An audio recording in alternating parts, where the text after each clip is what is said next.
dark haze.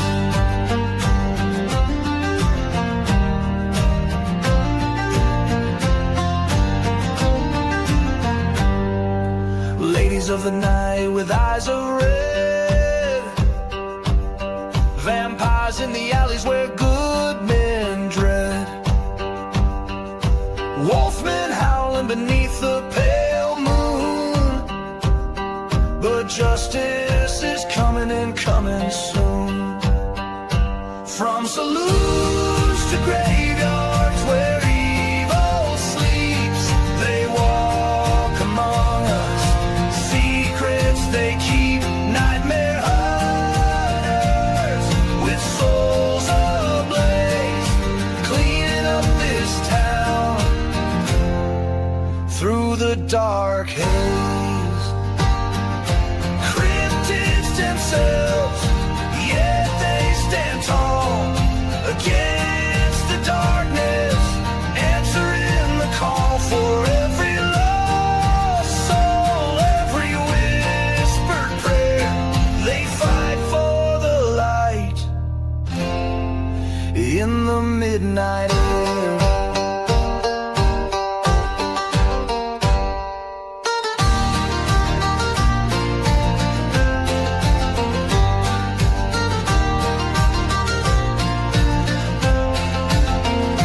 From saloons to graveyards where evil sleeps, they walk among us, secrets they keep, nightmare hunters with souls ablaze, cleaning up this town through the dark haze.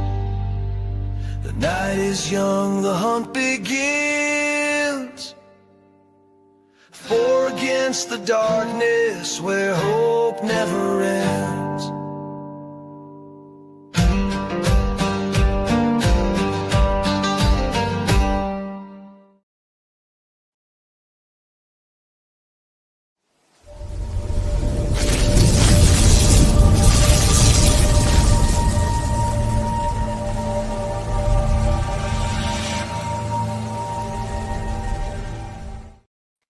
Good evening, folks, and thank you all for joining us for the final Nightmare Hunter of 2025. We're glad you guys are here with us tonight. We're going to have a great show for you guys tonight, and hope you guys will be back with us on Saturday night when we got something pretty special planned for the first show of 2026. I think you guys are really going to like it, but before we jump into this, I wanted to wish everybody a happy new year, and thank you guys for being here, and introduce my co-hosts. The unmentionable Robbie Jed Rains is with us tonight. He is fresh off his whirlwind book tour across the United States and beyond, cranking out books and telling great stories. And Carrie Pocket Doc Davis down there packing birthdays and boxes and saving lives. Boys, proud to have you guys with us tonight. Thank you guys for being my brothers this year, and looking forward to our adventures together in the next year to come. Yes, sir. Doc, how the hell are you, brother? Wyatt, I am rolling. Unfortunately, Steve couldn't be with us tonight. Steve was on call and got called into work tonight. I feel bad for him having to work a holiday because I know how they are working in a hospital on a holiday. But also on a holiday, he's making pretty good overtime, so Yeah. I don't feel too bad for him. But I do feel bad. That's the consolation right there. Yeah. Mercy. So, boys, you guys had a chance to go over the show notes and stuff for tonight. You guys excited for this one? Yeah. I am actually, yes. Always excited. I mean, I'm Well, always Doc? excited, but yeah, this is... Doc, if you wouldn't mind, you want to go over the intro? Kind of introduce everybody to what tonight's show's about? Yes, I will. Let me Awesome. get it down to a readable level here, because right now it's set on like, holy mother of Hubble. Here we go. Yeah, I opened it up earlier and it didn't take it. All right, so here we go. This we're going to be the title of this show, if you've not seen it, is called Predators of the Periphery, and this is going to be 4 encounters with the unseen. So, hunters, tonight we're going to be stepping beyond the firelight into the edges where the world grows thin and the things that live at the edges step just a little bit closer. There are creatures out there that don't rush you, they don't roar, they don't break down your door because they don't need to. Some of them test your walls, some of them test your minds, and some of them test your speed. And some test the limits of what we as human beings can endure. So tonight we're going to talk to you about four encounters, four true accounts of people who came face to face with predators that hunt from the periphery. The Ozark Ridgeback circling a family home with the patience of a seasoned tactician, the Black Hills Watcher who mimics voices from the dark timber, the Bitterroot Howlers running the ridge lines like ghosts with lungs of iron, and the Ironwood Screamer whose voice can crack glass and break a man's resolve. Every one of these stories is different, and every one of these stories is a real encounter, and each one of them reminds us that the wild is way older, way stranger, and much more aware than we like to believe, and definitely more than we are. So, y'all buckle up, Buttercup, settle in, check your windows, keep your powder dry, and listen closely because tonight we're going to be hunting things that hunt from the edges. Thank you, Doc. The first one, folks, I'm gonna jump in the first one because this one's just down the road from me. This is right here in the Ozarks, which is my home. And my first love is the Ozarks. I'll always be part of the Ozarks, an Ozarks hillbilly born and bred. But this comes from the Boston Mountains, which is just across the border down in Arkansas, down near the Oklahoma border. So it's pretty close to where Missouri, Oklahoma, and Arkansas come together. Very thick section of mountains called the Boston Mountains down there. A lot of sightings in that area. The Boston Mountains of the southern Ozarks are beautiful in late October. Cold, clear, and quiet in a way that feels older than the land itself. The Harlan family lived on a narrow spur ridge, a place where the wind never stops moving and the forest seems to breathe with you. Now, I don't know if you guys have spent any time out in the Ozark woods, but they can get cold, especially when those winds kick in. On the night of October 28th, 2011, the Harlans learned that something else breathed out there too. The first sign started at dusk one evening. Mark and his son Eli were splitting wood behind the cabin when the wind dropped for just a moment, just long enough for them to hear something pacing in the tree line. Heavy footsteps, a pause, another step. Never got closer, it just seemed to be moving around them. Mark assumed it was a black bear. He told Eli he'd finished stacking the wood and headed inside. But Eli kept glancing back at the trees. He later said he felt like something was measuring them. Ooh.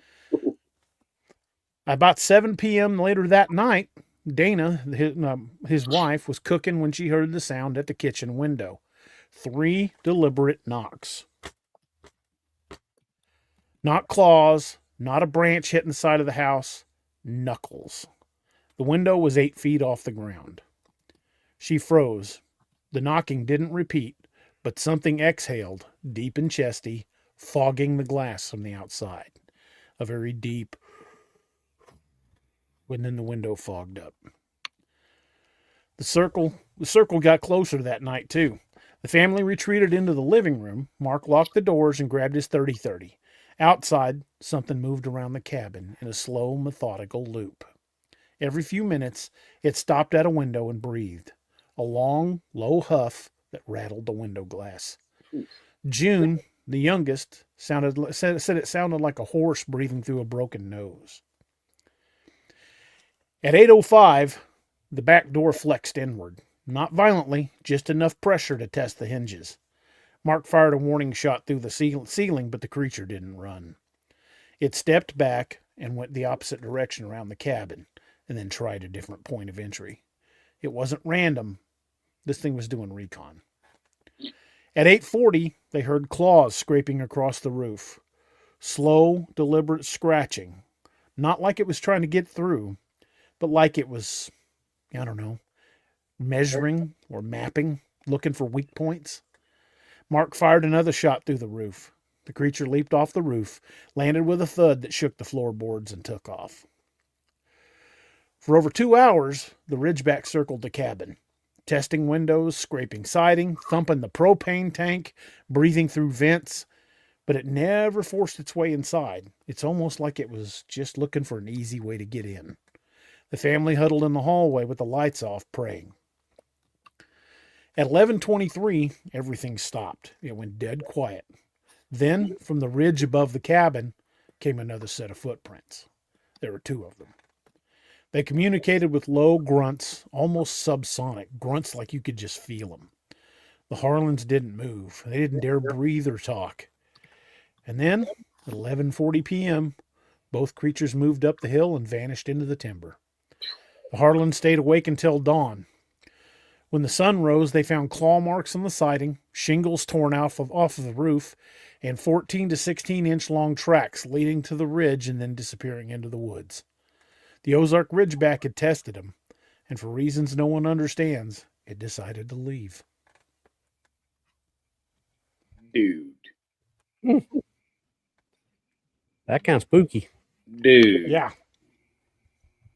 I mean, the whole flexing of the door.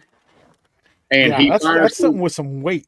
And he fires through the roof. I'm all about positive identification. Good old PID. You know what I mean? But I'm sorry, if something flexed in one of my doors, it might get unflexed real quick with something with some ballistic projectile punching through. You know what I mean? I'm surprised that the hinges and the handle held. Maybe they had a deadbolt or something like that. Right. And like but generally, if it's hard enough to flex that door, either the hinges or that door handle's going. Yeah, that's a strong crossbolt right there. And like Robbie said, that could have ended so much differently than it did. Yeah. Holy smokes! There would be many holes. They would call that door a screen door after Wyatt gets done with it. Man. Yeah, that's terrifying, man. Holy crap. And so they left and never came back. Yeah, I'm with Northwood's cryptid on that. Yeah. So they never came back after that. Never heard from them again. Saw them. Well, I haven't heard any more accounts from this particular family, but there are so many freaking stories of Bigfoot sightings in the Boston Mountains. Yeah. I mean, yeah, because this story, they referred to it as the Ridgeback, but I've heard it called the Boston Mountain Ridge Runner. I've heard it called the Ridgeback. Right. I've heard it called, the Arkansas Momo. I've heard a lot of different names ascribed to what they keep seeing in the Boston Mountains. Yeah, and that's the thing, man. We were talking about this whenever I was visiting. We all were hanging out in the woods. You were saying like that Ozarks are some of the most site heavy reported areas in the United States as far as the sightings go. It's one of the heaviest. Far more than people realize. Yeah. And so that's not shocking. It's because we have so much national forest land. Right. Yeah. And all those freaking lakes. I mean, you got ample. Oh yeah. I mean, you got waterways for them to travel with. You got waterways for them to feed from, like we saw that night. Missouri's rich. Missouri and Arkansas both are rich with rivers and lakes. And right down there by the Boston Mountain, by the edge of the sides of the Boston Mountains, that goes down almost to Eureka Springs. That's right there at Beaver Lake, which is a big lake. Wow, man, that's pretty crazy. That's a scary encounter. Yeah. Well, I mean, let's look at it from the skeptical side of it, just because that's what we do. Mm-hmm. Are there other things that could get up on the roof and walk around like that? Bears, cougars? Sure. But is that normal behavior for a predator like that? Right. And did they say, as far as the tracks go, you said 14 to 16-inch tracks? 14 to 16-inch tracks. Was it hominid type tracks? Or, humanoid looking footprints. Humanoid. I mean, because here's the thing, Robbie, what kind of tracks do bears have? Bear tracks. Bear tracks. They ain't got people tracks. Nope. And even if that'd been a person messing with them, you think any person in their right dang mind would have been like, hey, it's just a joke. That first time a bullet went busting through something. Exactly. I'm just messing with you. They don't kill me. Exactly, man. Because that bullet could have just as easily come straight through that door. Because that's the thing that a lot of people always say. Oh, it was probably a bear. It was probably this. It was probably that. It was probably a cat or something like that. Well, I mean, it very well could have been, but the tracks say otherwise, Well, it fogged up a window that was 8 feet off the ground. Jesus. I don't know about you boys, but that would be a big dang black bear. Yeah. I don't think I've ever seen a black bear that big. Well, but even that 600-pounder Robbie caught on a trail cam on his hind legs probably still wouldn't have been much more than about 6 feet. well, but you said something else when you read the story. It rang the propane tank. Who else have we heard talk about them ringing the propane tank outside their man cave? Yep. House says they do that outside his man cave all the time. Slapping that propane tank. He said first time it ever happened sounded like ringing a church bell. Said he about ventilated his roof when he heard that. Yeah, bears don't turn. Kay Bowers is right. Bears don't turn doorknobs. Correct. Now they will put their paws against the door and push on it, but they won't be just one big flex as the door leans in. It'll like keep bouncing until it pushes it in. Right. They keep that. They, like Robbie was talking about the other night on the show, how the bears will go boom, boom, boom, boom, boom until something gives. Yeah. Woo-wee. That's scary. So, do you think? Now, me personally, looking at this kind of tactically, I don't think it was actually trying to get in. I think it was looking for weak points to maybe come back. Yeah, I mean, because I don't know, Robbie. I mean, I think if it would have gone in, if it had wanted in, it would have got in. Oh, I agree. If it's fogging glass, window glass up at 8 foot, I don't believe that door would have been too much of an issue, or the window itself. Yeah, I agree with you, Doc. I don't think if it wanted in, it would have got in. There wasn't no. I think it was like what DA said. I think it's just kind of testing and probing, kind of try to see what was going on. And the fact that he fired 2 shots and they still didn't leave for a couple of hours after that. It's like, well, it wasn't too scared of the gunfire. So, right. And Dash says no window is going to stop it. Absolutely, that's what I'm saying. If it was breathing on the window, it was right there. It could have made an opening. Yeah. So, yeah, that's interesting. Very interesting. Sorry, I was answering that comment. Yeah. So, what do y'all think out in the chat? Why do y'all think they didn't attack? Were they testing it, y'all think? Or a scare tactic? Was it a scare tactic? Was it an intimidation? What do y'all think out there? Let us know. I'm just curious. Yeah, I think if it would have wanted to, it could have got in. Well, I mean, and you asked me that question before, DA, about the one that was watching me through the door. You said you asked me point blank, do you think it was trying to get in to get you? And I told you, if you'd asked me this question when I was a kid, I'd have said yes. I think it was after me. But now, knowing what I know, as strong as these things are, if it had wanted to get in and get me, I wouldn't be sitting here talking to y'all right now. Being right. Yeah, I'd been. Yeah, I've been out in the woods somewhere. You'd have been poop. Yeah. Yeah, and that makes sense. It's like what Harold said. Why do they do it? Because they can. I mean, that's a good point too. Maybe to me, it almost sounds like this was an intimidation. Yeah, maybe they weren't like overly aggro. I mean, like a freaking Gugway would have been. But even after, I mean, if y'all look back at last week's show, even after getting fired at, there was no retaliation. They left. Right. Which is a totally polar opposite of those stories we heard last week. And also, where were those stories geographically located? Different areas of the country. Yeah, to where they tend to get a little more aggro up north. Mm-hmm. So I don't know. I was just thinking about that. Just popped in my little bean. What the Honneby, the siege at Honneby, not too far from there. Yeah, that was at Mount St. Helens, wasn't it? No. Well, the siege at Honneby is in southeast Oklahoma. Oklahoma. But the Ape Canyon was in Mount St. Helens. Mount St. Helens. That's right. Yeah, I got them back up. Yeah, but siege at Honneby, they got violent after getting shot at. Right. That's true. Yeah. And so that's what I'm saying. That's the Now, commonality. again, that ain't too far away. But what didn't Hanabi say that they thought they hit one of them? Maybe the Ah, difference.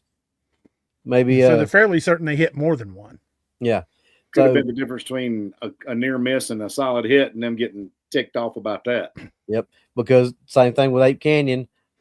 Depending on the story you talk, I mean, even with the one that Doc wrote or read, said that the Valley answered back.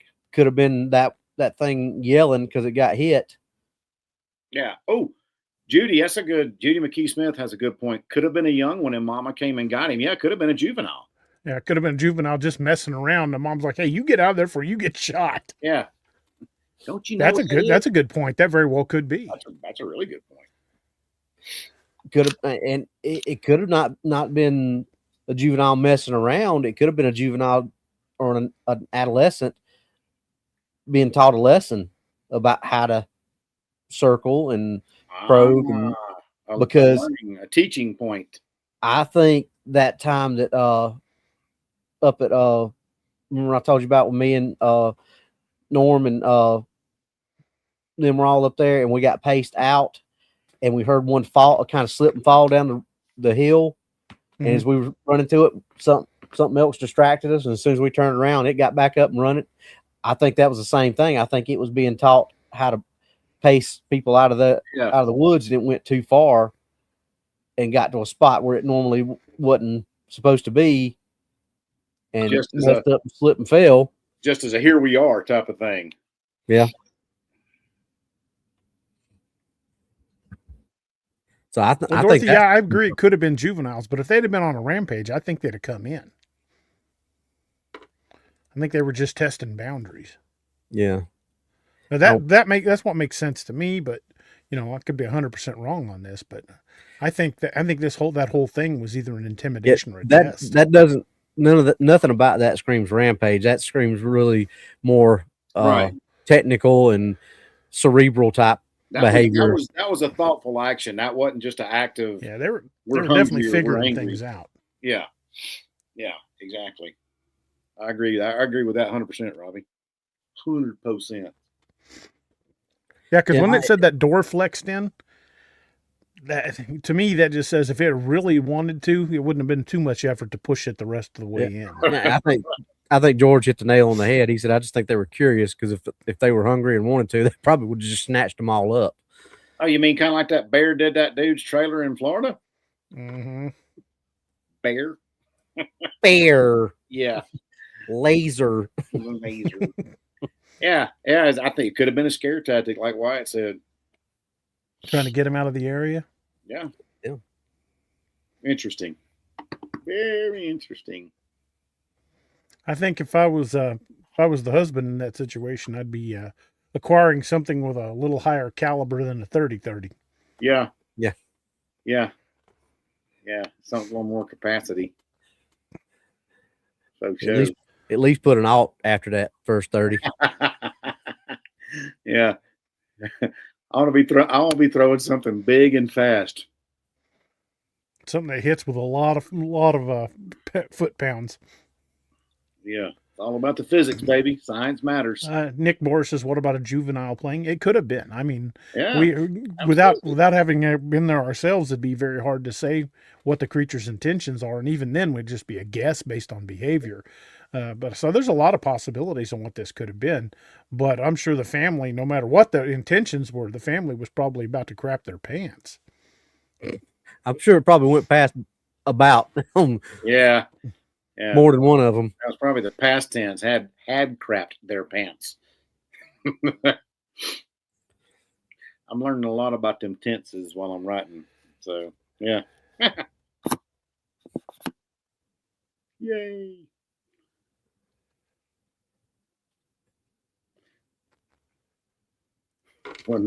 Miss Lene, get Margolin with a grenade launcher.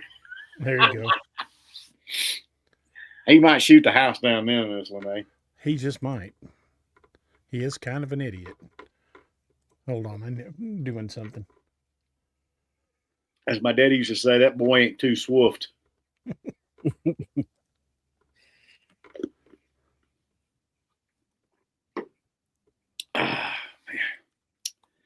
Phew, that was tasty. So, what do you guys think? You know, why do you think they didn't attack? Well, like Doc was saying, I think it was. I mean, if it was a teaching experience or whatever, like you said, we don't know. And like some of the people in the chat have said, if it was meant to be aggressive, we've already seen plenty of times where that Ape Canyon, for example, where they ramped it up and were actually trying to actively gain entry. This was just more of a, probing. I don't, with the exception of pushing on that door and tapping on the walls, they really didn't try to gain entry. So I think it was just, it could have been, like we said, a warning. Could have just been a, hey, what's the, who are these people? Let's see what's going on with this. I think it was curiosity more than anything. Is basically what I'm saying. What he said. Yeah. Yeah. To me, that seems to make the most sense. That they were curious. Maybe pushing the boundaries just to see how far they could push things without getting a violent response. But either way, it's a terrifying. They were out there splitting wood when all this stuff got started, right? Yeah. Maybe the splitting wood sounded like wood knocks or tongue clicks, and that could have been what brought That's them something in. I hadn't thought of. That's a great point, Robbie. Not just a hat rack, my friend. He's smarter than he looks, folks. Don't let it fool you. That's a very good point, That's Robbie. a great point. Them splitting wood might have drawn it in. Yeah, that's a great freaking point, dude. I've never thought about that. Huh. Muy interesante. Well, whatever the case is, it's a pretty creepy encounter. Yeah, it is. Oh yeah. I mean, and like Robbie said, after you got done reading it, DA, totally could have ended so much differently than it did, because it ended absolutely different than those couple of encounters, the Ape Canyon and the Hanabi siege the other night, where like things went kinetic. You know what? After the gunshots, things just went off the freaking rails. So, yeah, I like it. It is interesting though. And why do we call them the Ridgebacks? Apparently in the area they call them Ridgebacks or Ridge Walkers. There's a lot of ridges in those mountains, and they find them along those ridges a lot. Okay, I thought they had like some kind of like fur on their back or something along their spine. No, it just has to do with the terrain down there. Okay. Gotcha. They find them up on them ridgebacks, and that's just what they call them, probably. Yeah. Like a road. See, because I was thinking like a Rhodesian Ridgeback. They call them Ridgebacks because they got that line of fur. That line That's of fur. why I was curious if it was maybe they do.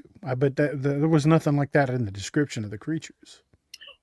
Why she got a mohawk, Ethel? That's one of them there ridgebacks. That Sam Squanch has got a mohawk. He must be one of them punk rockers. Well, yeah, he liked to listen to Nirvana. Doc, you want to take us into the second one? I would be happy to take you in the second one. Our next encounter in our 4 encounters of the Periphery is called the Black Hills Watcher. Now, Black Hills, if y'all have never been there, absolutely gorgeous area up in South Dakota, up near Mount Rushmore, Deadwood, all those areas. The Black Hills, they rise like a dark spine out of the plains, and it really does, man. It's like you're just like high desert plains, and then all of a sudden, beautiful, beautiful granite towers, ancient pines. There's valleys where the sound travels farther than it should, and there's hunters that say the forest has moods. Some days it's welcoming, some days maybe not so much. Maybe it just watches you and observes what's going on. Now, in September 2016, there were 3 lifelong friends that learned what it feels like to be watched, to be observed by something that never blinks. Now, the first sighting was spotted by Caleb Rourke. He was glassing a ridge 200 yards away when he saw a figure standing between 2 pines. It was too tall to be a person and too still to be an animal. When he raised his binoculars, the figure stepped behind a tree and was gone. He didn't tell anybody Not yet. Now, that brings us to the next little part of the story, which is known as the whistle. And that night around 1:14 a.m., that's pretty damn exact, a sharp whistle cut through the valley. Jesse thought it was Mason, and Mason thought it was Jesse. But Caleb was like, it ain't neither one of them, and recognized it instantly. It was the exact whistle. Y'all check this out. Y'all recognize the pattern from our little encounter in Moon Valley. It was the exact whistle he used to call his dog when he was a kid. Same pitch, same rhythm, same 2-note pattern. He didn't sleep after that. I'm pretty sure I wouldn't have either. Now, number 3, we go in here, the footsteps. The next afternoon, while they're tracking elk sign, they spotted some elk sign, and men heard footsteps paralleling them up slope. Not rushing, it wasn't stalking, it was just matching their pace. So it was pacing them. Every time they stopped, the footsteps stopped. Every time they moved, the footsteps moved. And Jesse called out, typical horror movie style, anyone up there? And the forest answered with silence. Don't ever ask. All right, now, here's the thing. This is where it gets really creepy. The voice. That night, Mason stepped outside the tent to relieve himself, and from the tree line, he heard Caleb's voice say, hey, come here a sec. Well, guess what? Caleb was inside the tent sleeping, and Mason froze, and the voice repeated the same line, same cadence, same tone, but slightly off, kind of like a recording played through some cracked up speakers. Now, he backed up into the tent and refused to go out again. I'm pretty sure he didn't have any trouble relieving himself. And then the next morning, they found 3 stones placed around their fire pit in a perfect triangle. Each stone was smooth, warm to the touch, and marked with a single vertical scratch. There wasn't a track around them. There wasn't a sign of any disturbance around them, and Caleb wanted to leave. I can't blame him. Jesse insisted they finish the hunt. Jesse wasn't too bright. Mason didn't say anything. Now, that afternoon, as they were, they saw a figure in the valley down below them standing there. It was tall, it was thin, it was motionless, and it was facing them. And when they blinked, gone. Now, the next night, their final night, was the worst one they had. The watchers circled the camp, staying just beyond the firelight, and they heard these things. They heard soft footsteps, they heard low breathing, occasional clicks, almost like somebody cracking their knuckles. And what's even creepier, their own voices whispered back at them. And at one point, something tapped the tent pole lightly, almost curious, and Caleb chambered around. I'm sure he did. And then the sound stopped once he chambered that round. So that might have been the universal sound of leave me alone is so. Now, at dawn, when they were getting ready to break camp, the forest was silent. There were no birds. There was no wind. That's weird, especially in the morning, because that's when all the sounds come alive, right? So, but on the ridge above the camp, a single stone sat on his stump, scratched with one vertical line, kind of like those triangular stones around their fire. The men broke camp immediately, and they never ever returned to the Black Hills. I don't know, boys, but to me that sounds more like a pale crawler than a Bigfoot. Bro, I was thinking that too, or because you're up in native territory, could that have been a S walker? Well, no, because those are generally around the Navajo reservation. Okay. Well, what's the Lakota? What's the Lakota lore have? Well, they've talked about creatures similar to the Wendigo. And aren't the Wendigo has been reported mimicking voices. Sounds like a woman screaming, a baby crying. Yeah. Whispering your own voice back to you. Yep. Mimicking. Yeah. That'd be like us camping, and I hear Robbie say, "Hey Doc, come here for a second." I just stepped out and Robbie was right there, and I know ain't nobody come past me. That's creepy, bro. That's creepy. If it had been a Wendigo, I'm kind of surprised it didn't get all 3 of them. Correct. Or mess their snowmobile. That is a very creepy story. Yeah, that's. I mean, the fact of the 3 stones, perfectly smooth triangular stones with one single line running through it, with no tracks around it, no disturbances. That's kind of weird, man. Maybe they didn't What? have snowmobiles. Maybe that's why they left them alone. True. True. Wyatt, yes, they do. Doesn't Um, Bigfoot? But I don't think I've ever heard a story about a Bigfoot mimicking their voice. Okay. So the whole whistle thing, remember I made note of that because when I did my owl call down in Moon Valley and then Robbie did his wolf call, what did it come back with? The owl call. Dude, the same exact cadence. It's like I went over there and Which called back was to it. not an owl that's in Missouri. But No. your voice dropped about 12 octaves lower. Yes. Like somebody had a much bigger chest than myself. I'm gonna tell you what, man. Oh, Wyatt, you heard a baby crying in the woods? Yeah. Yeah. Yeah, I heard a baby crying in a nursery that was no longer a nursery at a hospital. Didn't take me. They turned it into a supply room. There were no supplies obtained that evening. I would imagine not. I heard that and I was like, I'm gone. Yeah. So by mimicking, do you think it was trying to lure them out, or if it was just testing them? could have been both. I think he's probably trying to lure him out. And maybe Well, it said, "Come here a sec." Holy crap! That would've dude. If he'd been have walked away from that campfire, that'd have been the longest second of his life. Oh yeah, he'd have been gone. I mean, and the way on that final night, when the voices when they were hearing their own voices whispered back at them, all of them. It wasn't just one of them. Then it was all they heard all their voices. That reminds me of the Predator, man. yeah. Hey, come here.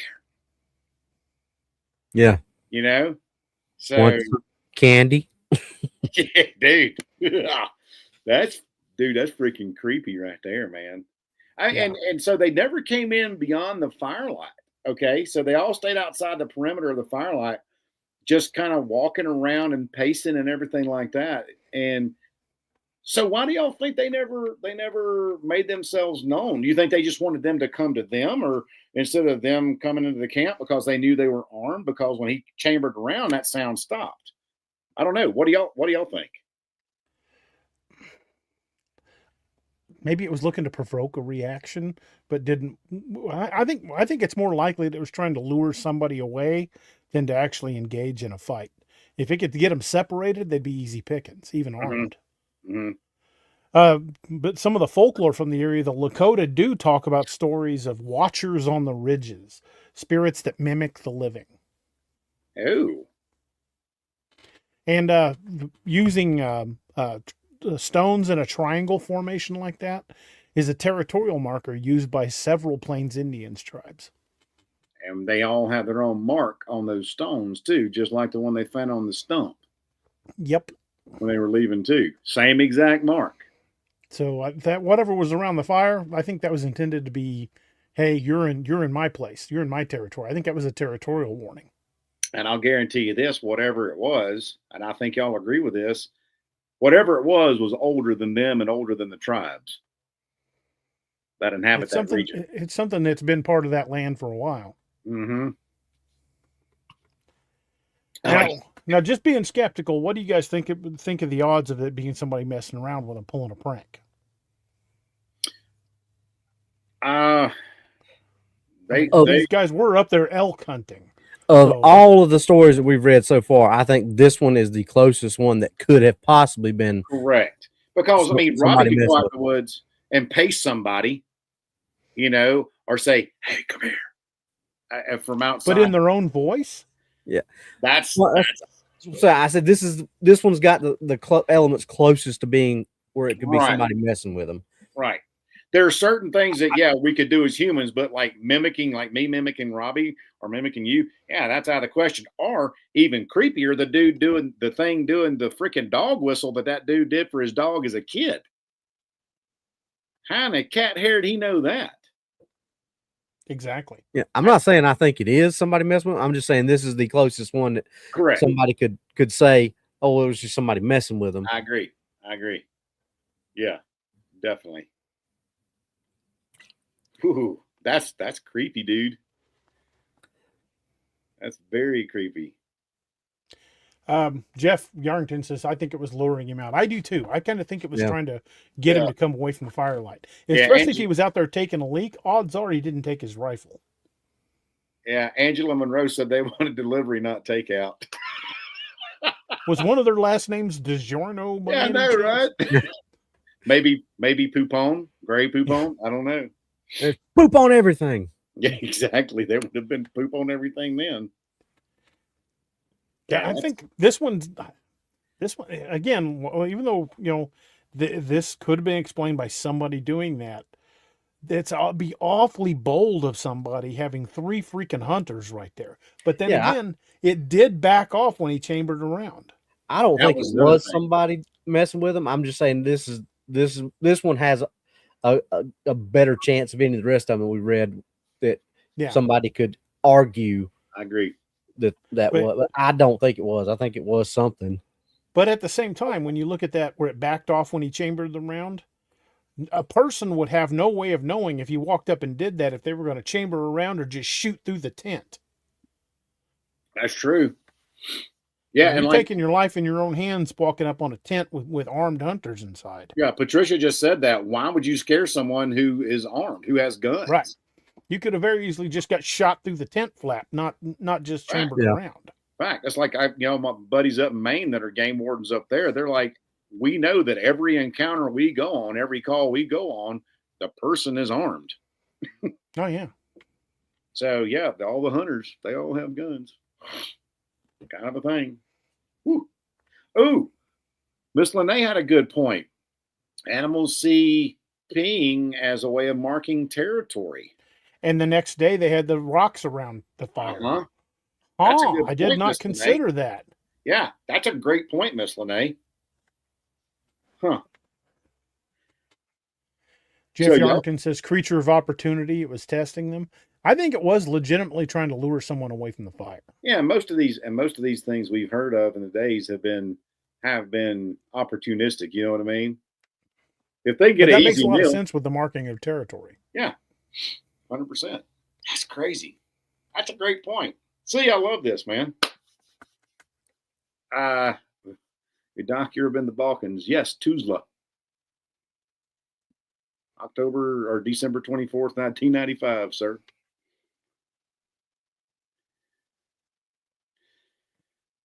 Never saw anything. We were busy running missions. I would be curious to hear your stories, though, as would all of us, I'm sure. So, D.A. Roberts at daroberts.net. Absolutely. Yeah, Northwoods, you were very correct. Steve almost found out the hard way about marking territory with the Dogman incident. Oh, that's right. Yeah, that the thing that started it all, Joe Bald.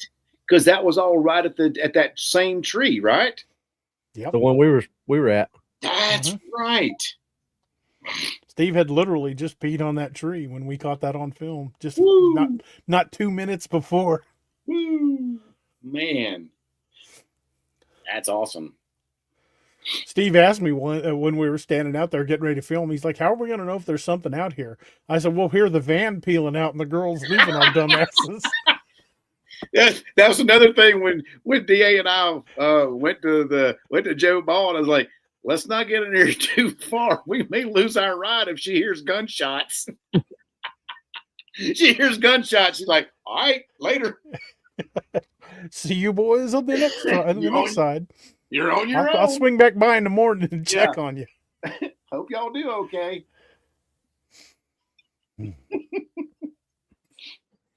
I'll make sure to write you a nice obituary. Is your insurance paid up? Okay. Yeah. But yeah, I think it probably took that as a territorial challenge. I would not be surprised. Yeah. I would not be surprised. Interesting. John Wayne Gates says, I had a person ask me if I carry a gun all the time. I said, only when I put my pants on. I carry a gun with me all the time because the cop's too heavy. That's right. I'm I only don't check my 260. mail unarmed anymore. That's why you should carry a med kit, because an ambulance is too heavy. Nobody wants to carry a paramedic on your back. Well, if he's your size, it'd be all right.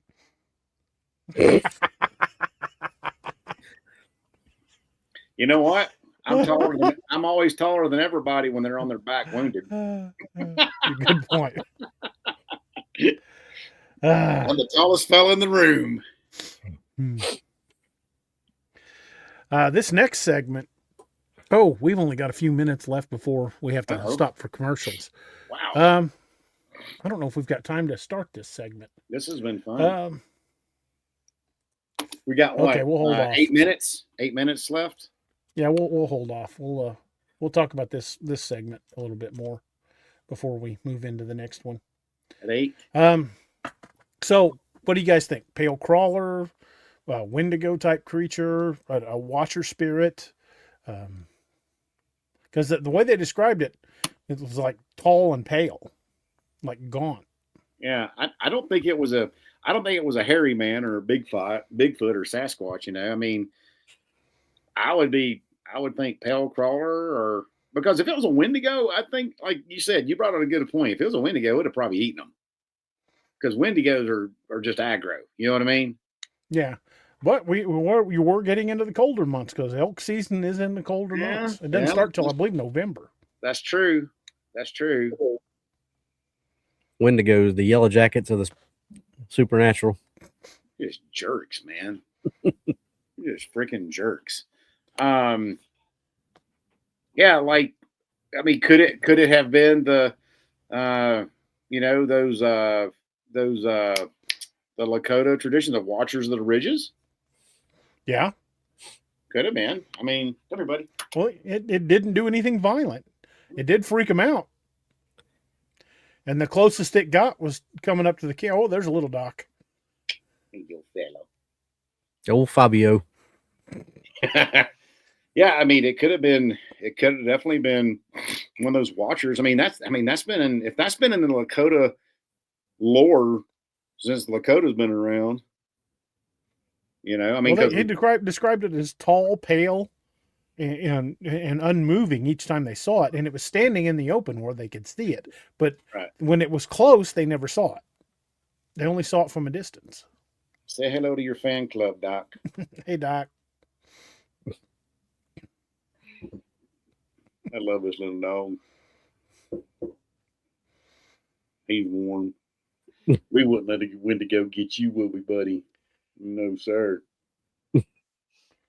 He'd just be an amuse bouche anyway. He would. Angie's over here. She's laughing, shaking her head. Yes, he would be an amuse bouche. It'd be what are they? Those little smokies? Yeah, yeah. He ain't even a full grown hot dog. He's a little cocktail smoky. PW 112473. He does have his own little hat. Thank you very much. He does, and his own little scarf. He's got a little bandana. He's even got some Wranglers. You don't spoil that dog rotten at all, Doc. I don't. Talking that little blonde-headed girl over here who does all the spoiling. Well, that's okay. They're supposed to be spoiled. They are. They love us more than they love themselves, so they deserve it. Absolutely. Yeah, I mean, Robbie, what do you think it is, man? Well, I mean, you know, I'm not the supernatural guy of the bunch, but it doesn't. Some things have sort of like Sasquatch type behavior, but overall, it doesn't really have that cryptid type feel to it. So I don't know. I mean, I guess if I had to guess anything, I'd say pale crawler. I probably know a little bit more about those than any of the rest of them. And it does sound like a lot of the stuff that I've heard that they do. So I mean, if I was a betting man and had to put money on it, and they said you couldn't say a cryptid, that's what I would guess. Yeah. Because it does seem to have supernatural elements to it. Yeah. Right.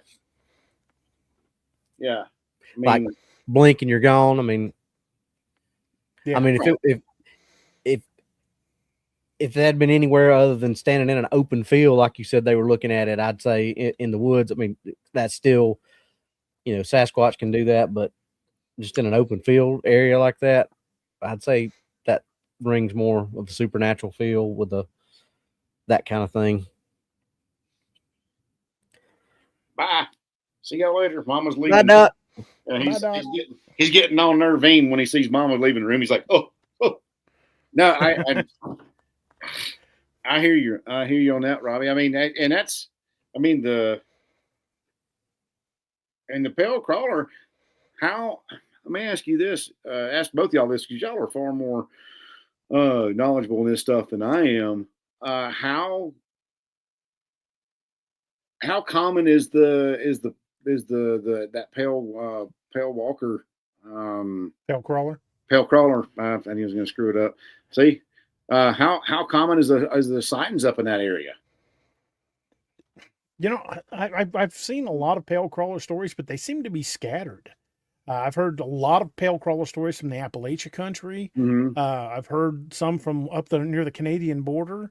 But honestly, I haven't heard too many stories of anything out of the Black Hills. Yes, I know there are Bigfoot sightings up there, but Right. It doesn't seem to be as common as, say, the Pacific Northwest or any place else. There are sightings, but also, more to the point, there's also a lot less people up there. True, and there are, man, it's desolate up there, but Mhm. the whole thing. I mean, none of this story read like a Bigfoot encounter. Right. I didn't Oh. think this was a Bigfoot one at all. Yeah, it did. None of it read like. That's why I was sitting there going, when I read through that, I was like, that's weird because that sounds like nothing out there. Leadlace says maybe pale crawlers are actually ghosts of other cryptids. That's interesting. That's an interesting point. I didn't think about that. I hadn't either. That's very It's an interesting thought. yeah. Oh, sure. Lone Queen says some of these creatures don't mess with armed, wary individuals. They may get hurt worse than we realize, so they don't come into the light. They only grab those who do something not so intelligent. Yeah, if he stepped out of the tent to go to the bathroom, he probably wasn't armed. I know generally my intention when I'm camping is to get out and get back in my sleeping bag as fast as I can. So if he wasn't armed, climbing out there to take a leak, and he had gone to investigate, might have been a different story.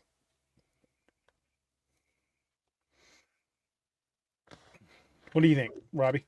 Yeah, I think all that lines up with that. And we've often said that we thought pale crawlers may be some type of Wendigo or variant of them. Yeah. Y'all know how I feel about them things. How many things on our planet are people just waking up to? It's a very good point. I mean, it's well, we've said on this show on a number of occasions. At this point, it's almost harder to convince yourself Bigfoot doesn't exist than the fact that he does. You would have to say that it is a worldwide hoax dating back 1,000 years to plant tracks and scat and all kinds of things in remote areas of the world. It would be a multinational, multi-billion-dollar corporation just to perpetuate the hoax all across the world, because there's sightings of Bigfoot-type creatures on literally every continent. Right, absolutely, and that's a good point to stop off at, because it's about time to pay the bills. That is right. It is time we paid the bills. So, folks, if you need to top off your coffee or to stretch your legs a bit, we will be back in just a few minutes. And we, like I said, as Doc says, we are going to take a pause to pay the bills. So here we go. The Onyx Network presents a health and wellness spiritually based brand of hemp-derived CBD products made by Hopewell Farm in Harrogate, Tennessee. We apply our Cathara energy work with all of our plants and products. Our products made in small batches with only 2 ingredients of pure hemp, full-spectrum crude oil, and coconut-derived MCT oil. Third-party lab tested for potency and legal THC levels with 6 strengths of 1 ounce oil to choose from. Know what you're buying and get what you pay for from Hopewell Farm. Applied directly to a specific area, Hopewell Farm topical salve in 1 ounce and ½ ounce sizes, made with pure hemp crude oil, comfrey extract, and all natural natural ingredients. Find the Hopewell Farm link and coupon code on the Unnext Network website at unnextnetwork.com. That's unnextnetwork.com. Hey everybody, this is Kerry Pocket Doc Davis from Dark Angel Medical, and you are listening to DA Ex Machina with DA Roberts. You may recognize me or some of my products from Dark Angel Medical in some of the Apex Predator, Lakeview Man, and Wild Hunt books, and you can get those products at www.darkangelmedical.com, along with training classes on how to use those products and save a life. Shoot us an email at info@darkangelmedical.com and be the difference.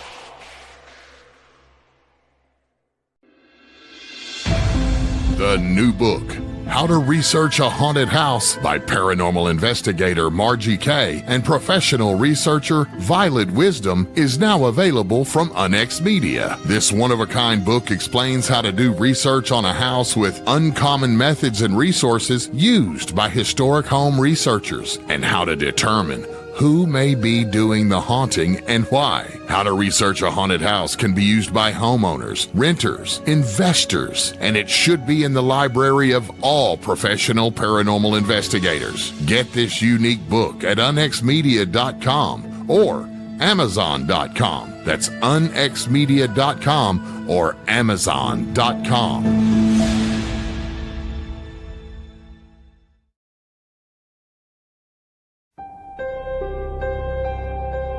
In the shadows of forgotten lore, where legends leave footprints and nightmares are written in blood. He's the voice of modern horror, the best-selling author and cryptid researcher, the name behind the nightmare. D.A. Roberts. Joining him in the field, renowned author and field investigator, the man who tracks what others fear to name. The cryptid hunter, the cast master, the one they call Robbie Jed Rains. And the voice of reason in the madness, the analyst, the investigator, the one who sees through the fog. Kerry Doc Davis. Together, they walk the edge of legend and reality. This is the Nightmare Hunter Podcast.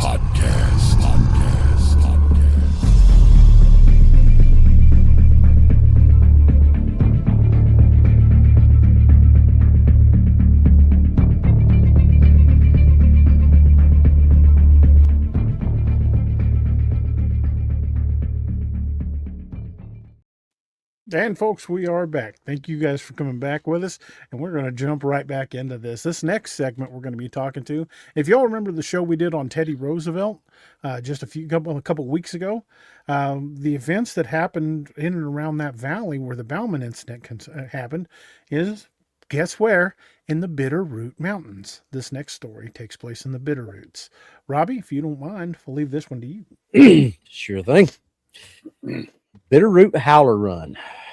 The Bitterroot Range cuts a jagged line through western Montana. Steep ridges, narrow switchbacks, and valleys where sound ricochets like it's alive. Trail runners love it. Predators love it more. In June of 2022, the ultramarathon trainees learned what it feels like to be hunted by something that runs the mountains better than they do. The first echo. It was early evening when the first bark echoed across the ridge. Not a wolf howl, not a coyote yip, a sharp, percussive crack of sound like a single syllable in a language they didn't know. That's not a dog, he said, without looking back. As they climbed the switchbacks, something moved parallel to them above on the ridge above. Not crashing through the brush or stumbling, but it was running, matching their pace effortlessly. Every time they slowed down, it slowed down. Every time they pushed a little bit faster, it surged ahead. Hannah later said it felt like a shadow that knew the trail better than we did. At 6:27 p.m., a second bark echoed from behind them. Doc said, "Nope, time to go." Then something charged downhill through the trees, fast enough to shake loose debris. It stopped just short of the trail. Riley caught a glimpse of it. It's tall at the shoulders, had long legs, and a head too narrow for a wolf. It vanished before he could speak. The pack revealed itself through movements, but not sight. One shadow pacing on the ridge above, one moving behind, and a third cutting across the slope below them. They weren't chasing, they were funneling. Deck recognized this tactic instantly. "They're pushing us," he said, and he was right. As they were approaching a saddle, it became obvious they were headed towards a trap. The trail narrowed into a saddle, and there was only one way in and one way out. As they reached it, a howler burst from the tree line ahead. Just a silhouette, just a flash of motion, but enough to force them back. Behind them, another bark. To their right, movement. To their left, a low growl. They were boxed in. Hannah made the call. "Downhill, now!" They sprinted off trail, crashing through the brush and loose rock. The howlers followed, but not recklessly. They moved in controlled bursts, cutting off angles, trying to steer the group back uphill. Riley's GPS was recorded burst of 38 to 41 miles per hour, not from the runners, but from something pacing them. Holy crap. As they neared the creek at the bottom of the hill or bottom of the valley, the howler stopped all at once. No sound, no movement, just silence. The runners crossed the creek and didn't stop until they reached the trailhead. They never saw the howlers again, but the GPS data, the claw marks on the fallen log, and the runner's testimony all point to the same conclusion. The howlers weren't hunting, they were testing. Good Lord, man. Calling them howlers. I know there's no Ozarks howlers up there, but maybe these were dogmen. Well, that's why when I corrected myself, it said howlers. I thought it said howls, and I looked and it said, no, it said howlers, and that's what it's called it all the way through. But the head was thinner than a wolf, so would that mean it's still canid in nature? That's the way what I took it, and it did say howls, and it said it was not a wolf howl or a coyote yip, right? And that it was they were barking 38, 41 miles an hour. That's cooking uphill. Uphill, yeah. I remember my Ranger, man. He could run on a full sprint at like 32 miles an hour because he was pacing my side by side one day on a full lope. But you get up there on 35 and he fell back, and he's a 110-pound German Shepherd. Well, when I first got Quinna, we had a big K9 seminar, and one of the things that they did is they had the fastest K9 competition, and they had a guy set out with a radar, and you throw the treat and take off, and he had a handheld radar. They clocked her in at 37.5 miles per hour. Holy smoke! That's a fast dog. That's on flat level ground too. Right. Don't run. You're only going to go to the hospital tired and chewed up. Exactly. You're going to be an exhausted chew toy. That is the definition of fur missile. Yeah, for sure. Dude, that's So it was canid. We know. Okay, so canid nature because of the barks and the howls and the barks, and also the pack mentality, the coordinated mentality. What like German Shepherds? You these were like trying to funnel them into that saddle. Herd them into that saddle. I mean, they do. That's a natural choke point, and that's what these pack animals do. Is they'll run their prey into a natural choke point, so they got nowhere to go, and then they. So you think if they'd have gone into that saddle instead of cutting off trail and going downhill, it might have been a different story? Saddle was like this. If they'd have got inside that part where it was then they didn't have no way to go up. Yeah, if she hadn't have said downhill now right before they went into that saddle, we probably would have never got that story. Yeah, she seemed to be the most tactically aware of any of them. There'd just been three hunters, three runners just Missing. disappeared while exercising. That's exactly what it would have been. Exactly. They might have found a shoe here, some torn up Okay, clothing here. playing something devil's like that. advocate, just being devil's advocate. What Okay. do you guys think of the chances of this just being a pack of wolves? Not unless that wolf standing on hind legs with long hind legs, and we all know that wolves ain't got long hind legs. Well, I mean, besides that, the fact that there's not really been any recorded attacks on humans by wolves in North America, especially fatal attacks, in a long time. I mean, doesn't mean it can't happen. Right, but I mean, it's just not something. That's not a. We're not on. And usually, if humans are attacked by wolves, it's by a lone wolf that's been kicked out of the pack. yep. Is either hurt and can't hunt what it normally hunts.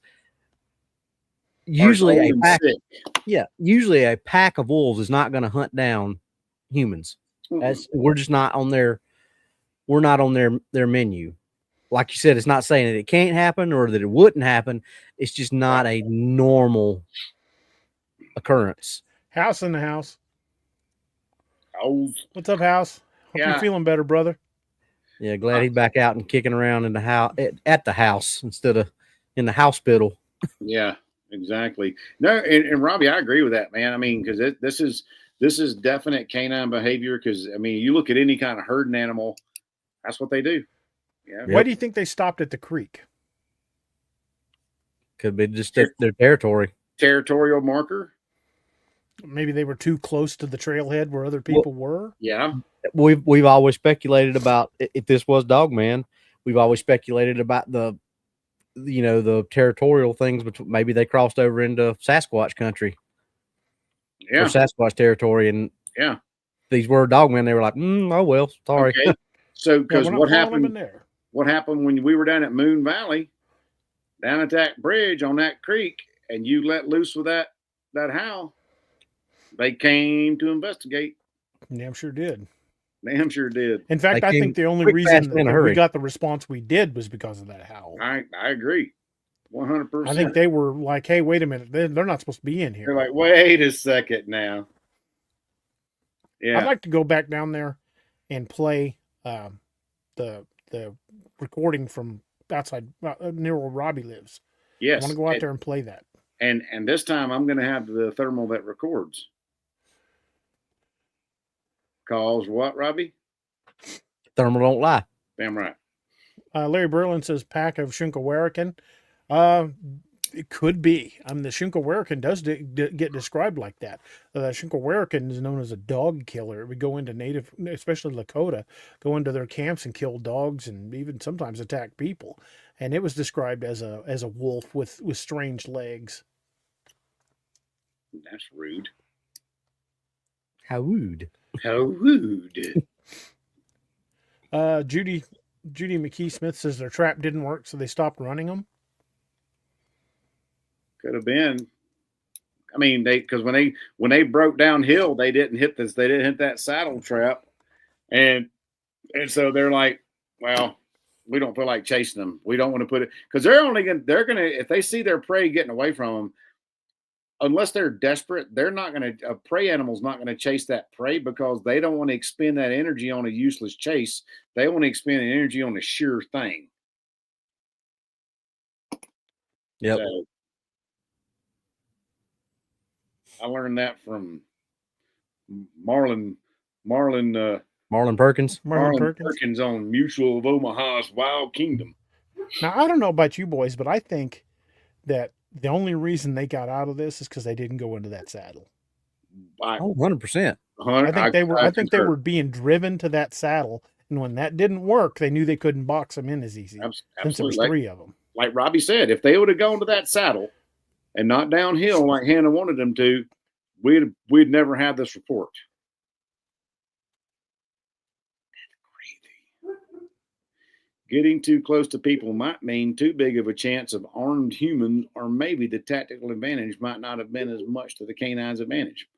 That's a good point. Hillary. Doc, someone gave my 7-year-old granddaughter an antique baby doll for Christmas. Creepiest thing I've ever seen. She didn't like it either. We got rid of it. I don't blame you. I do not like dolls. And my mother-in-law in Hattiesburg, Mississippi has got a room full of them. I do not go in that room because them things is creepy. Robbie, just a guy who yaps has a question for you. He says you were a canine handler for the police, right? Is there an unspoken rule among rural canine units whenever the dog simply refuses to follow, i.e. possibly cryptid? We just talked about this last week. Yeah, I mean, if your dog, now I've never talked to other canine handlers about whether they, because when I was canine handlers back when I didn't talk about this because that was in my, people make fun of you type stage. So I didn't talk about it then. But trust your dog. If your dog doesn't do what your dog loves to do and is trained to do, there's a reason for it. And this goes back to sure it goes back further than this, but we know it's documented going back to Legend of Boggy Creek. That was well documented that they brought those high dollar tracking dogs in from Tennessee and Arkansas and New Orleans or Louisiana and places like that. Where, I mean, this is all these dogs do is track, and I'm talking like dogs that go on all these big time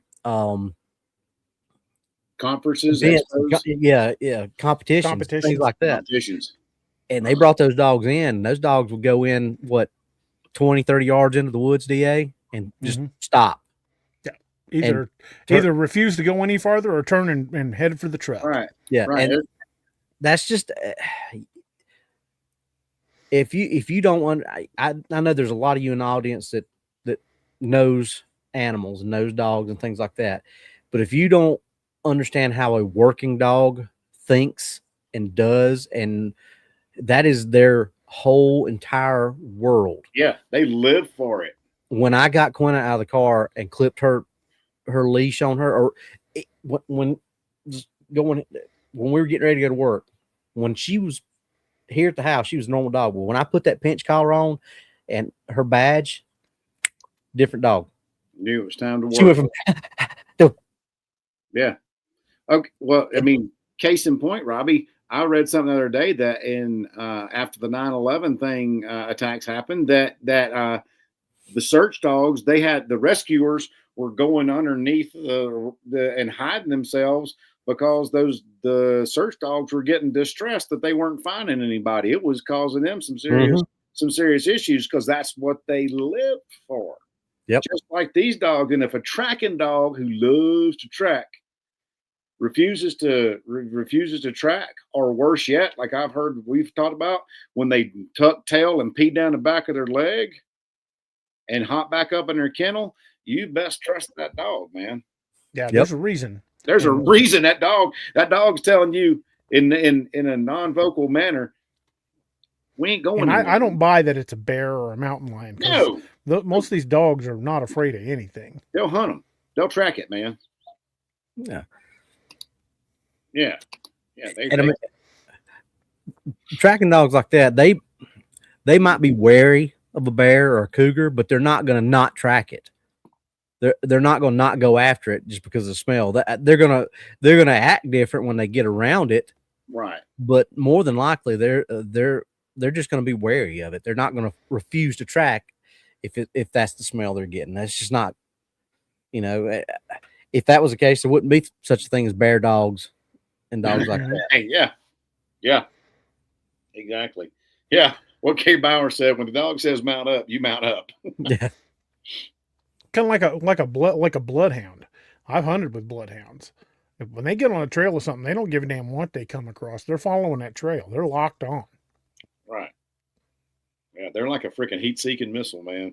Mm-hmm. They really are. That's scary. I went land skiing many times with Quinna on that long lead. I bet. I'd look like a topwater jig behind her, man. Blang, blang, blang. No, Doc, you'd have just been hanging straight outright. Exactly. The dog Just would Like a have, cat. yeah, flapping in, Dog- flapping in the breeze like a kite. it's a little night cat. Yeah, that dog would have walked me. It'd been like I was parasailing or something. Got it tied around his wrist, yelling, "Slow down!" Ooh, yeah. Yeah, I mean, that's the thing, dude. If a dog won't go, you best not go in there, man. That's weird. Weird. I mean, so yeah, I wouldn't go so far as to say there's an unwritten rule with canine handlers about stuff like that, but any decent canine handler knows trust your dog, and if they're running a track and the dog refuses to track, they're not going to push the dog into it. Right. And generally, if the dog refuses to track, there's not much you can do to make it. No. Dog's like, when the dog says he's done, he's done. Yeah, it ain't like you're going to pick him up and tote him, you know. He's going to say, point that way, you know. He's going back the opposite direction if he gets freaked out. That's just the way they work. I was talking to one old boy that had a search and rescue dog almost bit the handler when he kept trying to make it follow the trail. Yeah. And that dog was having none of it. That dog is like, what did I just tell you, man? Yeah, you can go up there if you want to, but you ain't going with me. Exactly, son. Yeah, you're going by yourself. It's going to be a solo party. Just leave the keys and I'll drive the car home. Yeah. Because apparently I'm the only one who's got any intelligence here. Yeah. I mean, dogs are sentient beings. They're smart, man. They know what's going on.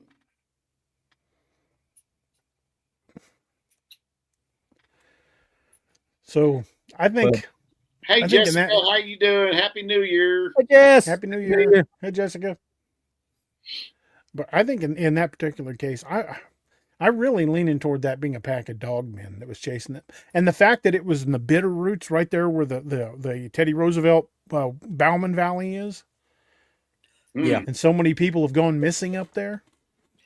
Well, that's a weird area anyway, as we found out. It's a very weird. I mean, there just ain't no two ways about it. There's no gentle way to say that's a weird area. Right. Yeah, that's right up there in that area they call Zone Echo. Yep. Strange. And remember what we were talking about with that? That's pretty terrifying once you get into that. Right. Yep.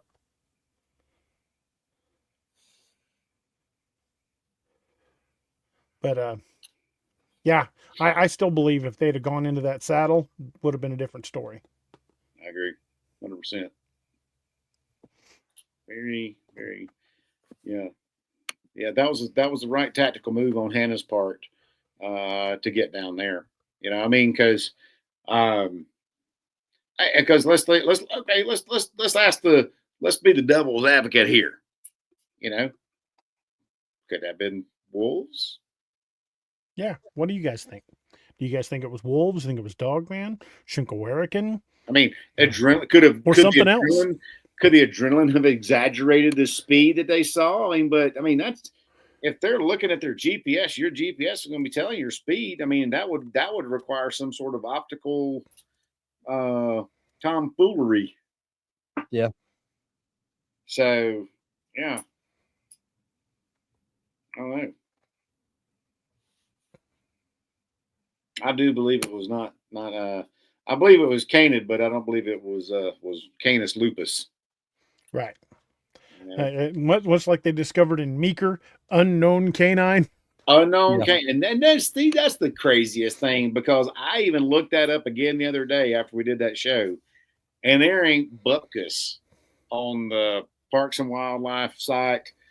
There's just that news story, and it said it was. But I mean, it's a dead end, dude. It's a black hole. There's no information there.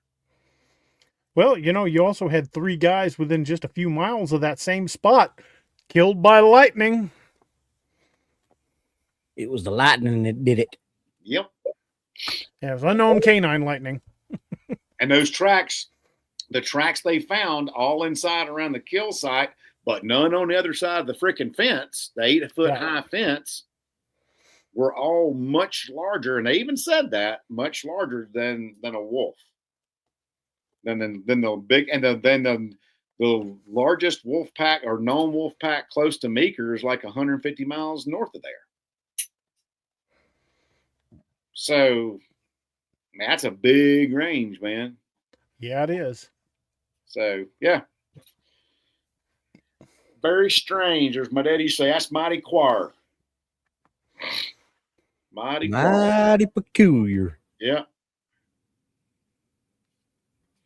K. Bowers, lightning bears. Lightning bears. That's, Well, the that's a lightning terrifying bear. thought. It's like when Ozzy was alive. Every time Jack would put something up on, the Osbournes thing, he was always like, "It's ball lightning." It's ball lightning. That was like the running joke. Ball lightning. I hadn't heard about that, Brian. Oh, I hadn't either. I Brian was just Clayton reading says, that. "How about the bear that fell out of the tree and killed the hunter that shot him in Virginia?" I hadn't heard about that. That's kind of interesting. Talk about your neither. bad luck for both of them, huh? No kidding. That was a bad day for the bear and the He hunter. shot the bear and killed it, and the bear fell down and fell on top of him and killed him? Is that Yeah. how crushed him? Yeah, apparently. That's like that hunting story I tell y'all in class about the hunter who had the elk hanging up, and his knife was dull, his skinning knife was dull, and he was coming down to make a cut, and he slipped and went to his freaking femoral artery and bled out right outside the cabin. Oh, He killed the elk, and the elk killed him. Oh, Brian Clayton said it happened this week. I didn't hear about that at all. I hadn't either. I'll have to look that one up. Huh. Poor guy. Yeah, man. That sucks. For both of them. Dang. That's terrible. Yeah, very much so. Southwest Virginia.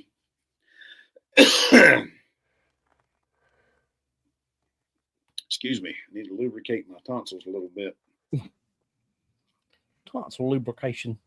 No, my nose is so stopped up right now. Whew. Boys, I need to step away for just a moment. You guys want to go ahead and start the next segment, and I will be right back. Why, sure. Robbie, you want me to do it or you want to do it? Don't matter. How about if I read the first 3 and you read the last 4? Sounds good. Sound like a wiener? All right. Then. Sounds like a wiener. All right, folks. So buckle up, Buttercup. Here we go. This is called the Ironwood Screamer Siege. Northern Michigan in January is a very cold place, deep cold and even deeper silence. Okay. So the Ironwood Lake freezes so solid you can hear the ice shift like a living thing. And the locals say the lake has a voice. Some say it has more than one. Now, on the night of January 12th, 2014, if y'all notice, all these are all recent encounters. The Behringer family learned that something out there screams back. All right. So it was just after 9 p.m. that Tom, Lynn, and their kids, Maddie and Cole, were playing cards inside their little small ice cabin. The wind outside was steady, and it's the kind that makes the walls creak. And then all of a sudden, the wind stopped, which really doesn't happen up there like that. And something screamed across the frozen lake. Not a wolf, not a cougar, definitely not a human. It was a high metallic shriek that made the windows vibrate in their frames. Cole dropped his cards and covered his ears, and Lynn said it felt like a dentist drill inside my skull. And we all know how pleasant that is. Now, 8 minutes later, what happened? The second cry. It came again, and this time from the opposite direction. And Tom stepped outside with a flashlight, and the beam caught nothing but blowing snow. But the scream hit again, except it was closer this time. And then the flashlight flickered, and Tom stumbled back inside, shaking. Now, for the next 40 minutes, the screamer circled the cabin. It screamed from different angles. It scraped something along the ice. It tapped the cabin walls with long, deliberate knocks, and it made each scream that it had a different pitch, made a different sound. Some low and resonant, while the others were sharp enough to make the kids cry, kind of like nails coming down a chalkboard. Maddie, the screams were so intense, y'all, that Maddie vomited from the intensity. That sounds almost like infrasound. That infrasound, exactly. That's exactly what I was just about to say, DA. So she vomited from the intensity. Cole curled under the blanket sobbing. Lynn tried to calm him, but even she was shaking. So it gets even weirder. So, Robbie, what happens next? So at about 10:17 p.m., the family heard breathing outside one of the windows. It was slow, and they described it as wet, and it was too close to the house. Tom raised his flashlight and saw a silhouette, tall, thin, his head tilted back at an almost impossible angle. Before he could react, the screamer unleashed a blast so loud that the window cracked. Jesus. The creature vanished into the dark after that. Then it was total silence. Everything just stopped. No wind, no footsteps, no screams. Just dead, suffocating quiet. Okay, we've kind of experienced that before. Yeah. Yes, That's we like have. being in the eye of a hurricane if y'all ain't ever been in one. It was like Combs Ferry that night. Yes. So as they're sitting there, Lynn kind of turns and whispers, "It's waiting." At about 11:03 p.m., something landed, not climbed up, but landed on the roof. A heavy thump, and then another one. Then slow, dragging footsteps, like something crawling across the ice cabin, testing its weight. Tom aimed his shotgun upwards. The screamer responded with a low, rumbling moan that made the stovepipe rattle. At about 11:20, the screamer unleashed a sustained 20-second scream directly above the cabin. The sound was described shattered a lantern, made the stovepipe vibrate, caused nosebleeds in both the kids, and knocked Lynn to her knees. Jesus. Tom fired through the roof in desperation. The scream cut off instantly. Footsteps retreated across the ice, and then nothing. When the sun rose, the family fled the cabin. But outside the cabin, they found deep gouges in the ice, a trail of footprints that ended abruptly. The roof had been dented inwards, and a window that was cracked in a spiderweb pattern. There's no blood, no fur, no tracks leading away. The screamer had come onto the lake, and it had screamed its warning. Dude, that's some crazy amount of pressure or infrasound to cause both vomiting, or all three, vomiting, wind, glass breaking. That's a lot of infrasound, and also the nosebleeds, man. Yeah. So sound can cause that? Well, I mean, yeah, because it's got varying pressures. It's like that old. Remember the old, and I'm dating myself, y'all. For y'all in chat that understand this. Remember the old Memorex cassette? Is it live or is it Memorex? Live or is it Memorex? And they had that opera singer, and she broke the glass, and then she did it on a tape, and it broke the glass. So yeah, that's pressure waves. Sound waves are pressure, man. So that's insane. But they cause sinuses to bust, and now. Man. I do remember an episode of Mythbusters where they had a guy he was a rock singer, and he could break a glass with his voice, but he had to put it was a wine glass, and he had to put it like right up next to his mouth. Yeah. He actually broke it. That's cool. Yeah. Yeah, that's very cool. Was it the Queensryche dude? Jeff Might have Tate? been. I can't remember. I think the guy's name was Richie. That cat could hit. He had some range. Well, Jeff Tate was a classically trained opera singer before they started Queensryche. Yes. Jeff Tate, thank you. That was his name. Yeah, that dude had some pipes on him, son. So I could see that happening. That's insane. Yeah, Richie Evans says sound waves can kill you, FYI. Well, I mean, just look at the puke machine that the CIA funded, DARPA funded. It hits infrasound, ultra low waves, makes people vomit. That's crazy, man. Well, if I remember correctly, that night after Moon Valley, every one of us felt drained. I did after I was all hopped up on Mountain Dew. I might have just been coming off the adrenaline, but from the I remember I was dollhouse. just freaking exhausted when we left Moon Valley. Look at the dollhouse, Doc. Nope. Nope. Yeah, Ain't happening. because I've heard of a lot of, and I know we've talked about this about infrasound in the Bigfoot sightings. Dang, candy stuffed corpse. That's an excellent name. Sperm whales can reach a decimal level higher than a launching space rocket. Holy Good Lord. shit. Dang, son. That's a lot.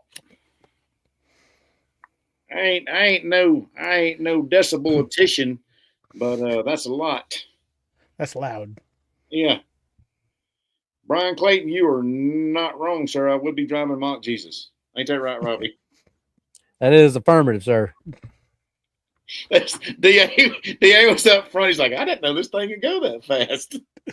Or turn the way it did. Yeah, I didn't need it. It's a rental. Yeah. Bootlegger's reverse, pretty much. Yes, I did. Had that thing in the wind. He sure did. Sure enough. Oh, DA had to turn. I'm going to go. Y'all, pardon me. I will be right back. I don't think Blunk Road seen driving like that since Prohibition. I don't know that Blunt Road's ever seen driving like that. From the condition of the road, probably not. That road was rough as a cob. But yeah, that story just that's some intensity from that sound. Yeah, that's a that's a very intense encounter.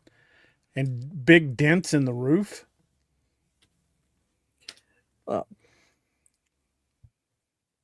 I mean, this was not like, it wasn't a physical attack, but it was an attack. Oh, it was definitely an attack. Because, it caused physical harm, whether they, actually had hands, claws, whatever put on them or not. They were attacked and it caused physical damage. I mean,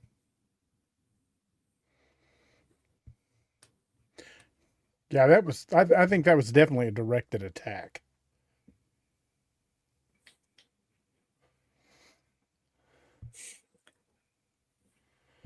I was going to say something. I don't remember what it was.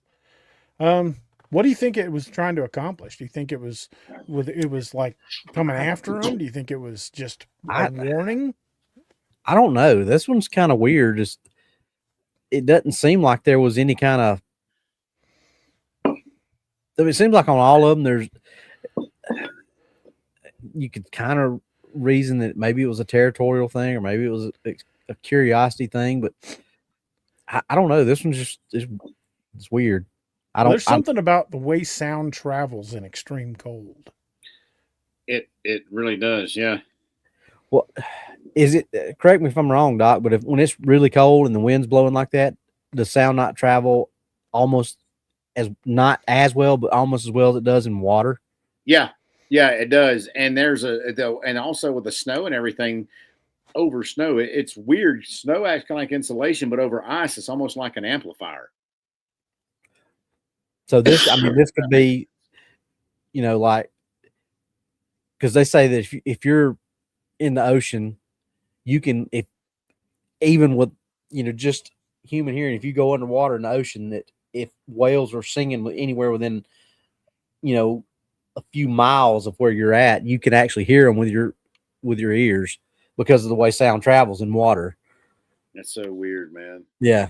That's like something is very interesting. In Grand Central Station in New York City, there's this thing, it's called the Whispering Arch. And it's in one of the going to one of the terminals. And Angie and I did it. And you're like 20, 30 feet apart.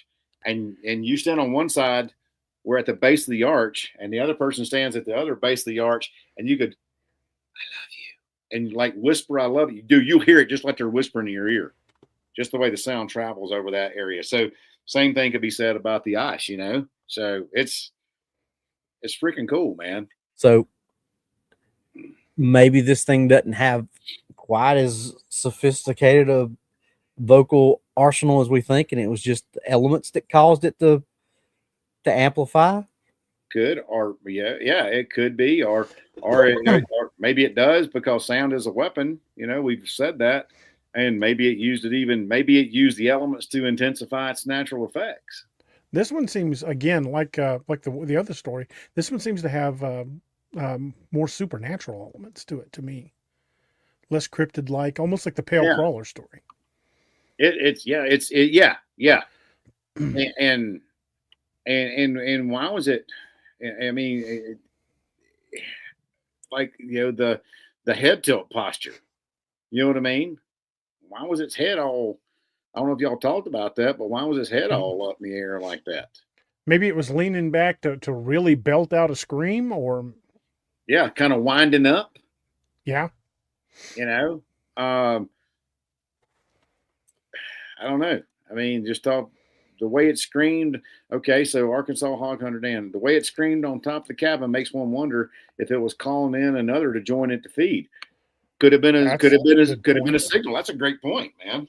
Yeah, that's a great point. Yeah, could it have been a signal, man? I don't know. I don't know. Well, it's definitely weird. It's one of life's unanswered questions, isn't it now? Don't throw those bloody spears at me. All right, then. Miss Lene says maybe it was scenting the air. Could have been. Smelling the fear. Could have been. Enjoying the fear. Taking in the fear. Maybe if it was a supernatural creature, maybe its whole sole intention was to scare them and feed on the fear. Could have been. There's lots of lore on creatures that feed on fear. Maybe it fed on that energy. Maybe.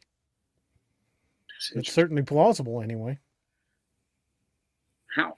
I mean, but we know it's physical. Was the fear reaper. Yeah. We know it's physical because it had footprints and it also was tapping on stuff, so it is definitely a physical entity. Spider glass the window. Yeah, I mean, yeah, things happen. Rattled the stovepipe, made the kid's nose bleed. Yeah, and we know it touched stuff, Yeah, especially when they heard it land on the roof, that to me either says one, it could fly, or two, it could jump real far. Correct. Yeah. Either way. But if it could fly, why would it have left tracks? That just means it's got some strength to it and it can jump. Yeah, I think it just literally leaped up onto the roof. Well, and old Dad, hey, Dad did a good dadgum job. Let's talk about the unsung hero here. Mom Lynn was trying to comfort the children. Dad was like, all right, I'm gonna give them the business. We're gonna give them the bees. I'm gonna slang some lead. Yeah, and so good for Dad for doing the old Han Solo and shooting first. So I don't blame him. No, I don't either. I mean, his family was threatened, and he did what he was supposed to have done. So hey, I'm gonna give a golf clap to Dad here. You know what I mean? Hell yeah, absolutely. He deserves it. A round of applause. Yeah, a little round of applause. I mean, he might put the Christmas lights up and fall off the ladder like Clark Griswold does, but hey. Well, there's one thing all four of these stories did have in common: the display of intelligence. That's true. Yeah, and exactly, and it's almost like they were, like you said at the very beginning, it's like they were doing some reconnaissance. It's like all of them were kind of like feeling out their prey and feeling, hey, do we have weak spots or do we have strong spots, or do we not want to mess with this cat? Right. And while nobody was actually, well, I guess the kids technically were with bloody noses. Well, nobody was really seriously physically harmed by this. Right. It was all probing. It was all very like they were testing weaknesses, looking for weaknesses to exploit. The runners, though, I think if they hadn't have gone downhill when they did, they probably would have been lunch. But absolutely, the rest of these just seem more like Jurassic Park, the raptors testing the fences. Yeah. Checking a different spot each time, looking for a weak spot. Exactly. That's a good point. Yeah, and John Wayne had brought up a point we'd said earlier. It was just like the elk hunters. John Wayne said, could have been a Wendigo since that time of year, since the winter. Very well could have been. And that is where was that? Up in Wisconsin? Yeah. Well, yeah, Wisconsin. Wisconsin, right next to Minnesota. So yeah, definitely could have been in the land of the Long O's. Definitely could have been up there. You know what I mean? You betcha. Don't you know? Well, you get up there that close to the Canadian border, the stories of the Wendigo, they don't laugh when they tell those stories. Oh no.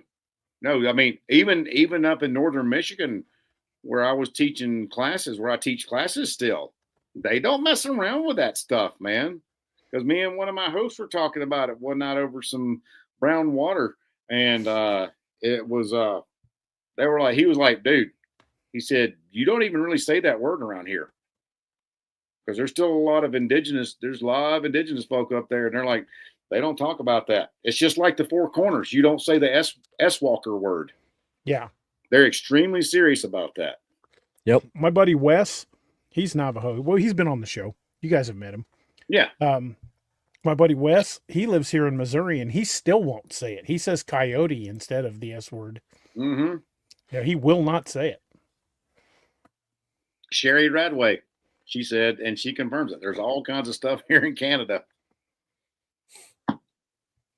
Yeah, and we would be foolish just to dismiss outright the Native American lore on things like this.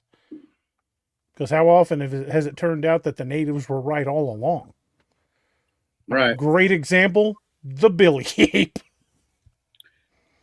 Exactly. Now, the killer ape theory had been talked about for 100 years, and Western scientists were like, no, that can't happen. That's just native folklore until 1999, National Geographic catches them on camera. Yep. And they were like, what in the hell are these? Because they kind of look like chimps, just really big. They're like, They're like, you meant those things. Yeah, we knew those were around. Yeah. Yeah. Oh, you yeah, mean we get to name chimps, it. the chimps jacked up on freaking test and D-ball? Yeah, of course we do. Yeah, on Deca and Dinah and Yeah, all those chimps. Winstraw. The roid rage chimps. Yeah, we know them. But K. Bowers, brown water equals do it fluid. I've never heard you call do it fluid. I like that. That's funny. Yeah, the Billy apes, they're kind of a terrifying looking critter, man. Well, like we said, what does that sound like? A 6-foot upright primate. Aggressive upright primate. Yeah, that uses tools, kills lions, steals kids and women out of villages, makes war on other primates. Man, if we only had a show Yeah, that talked about that. If there was only some place where people had seen upright walking primates that were aggressive. I mean, It's crazy. I mean, I don't know. I have to twist my mustache and talk about life imitating art, I suppose. If you only had a mustache, a mustache. Sorry. Great movie. All right. Something on that one.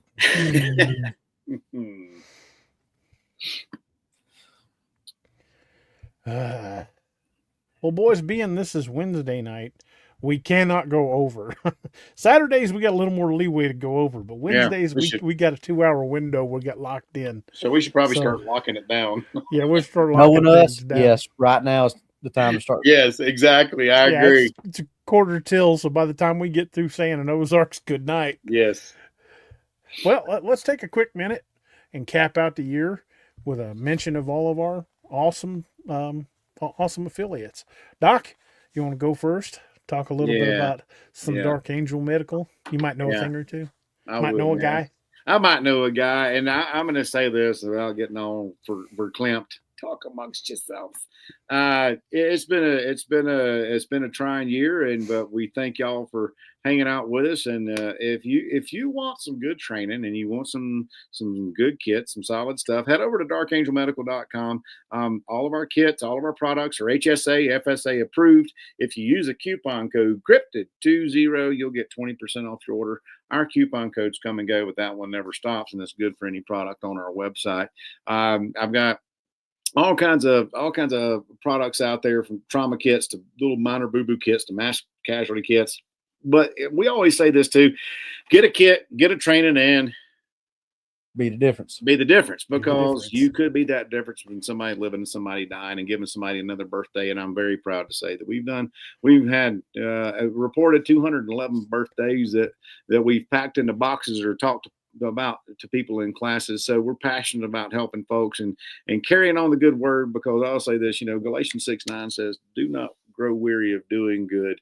And I think we should try to live that every single day of our lives and try to pay it forward and do as much as we can, because you got your birth date, you got your death date, and then you got that little dash. That little dash is the one that matters, folks. So head over to darkangelmedical.com and check us out for some training, check us out for some kits, because if you use one of our kits and you use it to save somebody's life, we'll replace everything you've used absolutely 100% free of charge, and be 120% happy to do so. So y'all have a happy, safe, blessed new year, and we hope it's better than the one in the past. Absolutely. Robbie, you want to tell us a little bit about the Scallywag Tactical?